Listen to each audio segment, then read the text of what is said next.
Почитувани, втор ден како Филипче молчи и не се откажува од наркодилерот Андон Стојков. Каков интерес штити? Венко Филипче се уште има можност да се огради од наркодилерот Андон Стојков. Ако тоа не го стори и денес, сериозно се фрла сомнеш дека поврзаноста меѓу нив е повеќе од пријателска. Венко Филипче да каже што интерес има од наркодилерот Андон Стојков, па мора да молчи со денови и да не смее да каже ниту збор.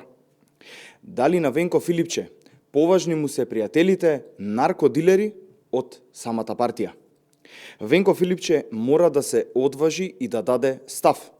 Се откажува од наркодилерот Андон Стојков или не? Ви благодарам. Доколку имаме прашање, повелете.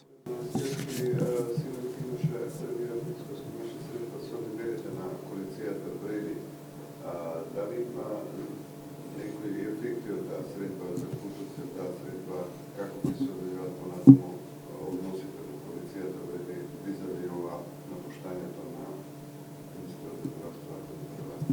Благодарам за прашањето. Средбата помина во пријателски и партнерски дух, се разговараше за сите реформски прашања, силно се уважува волјата на граѓаните за реформи, борбата против криминалот и промени на системот кој што за жал го оставија СДС и ДУИ во минатото.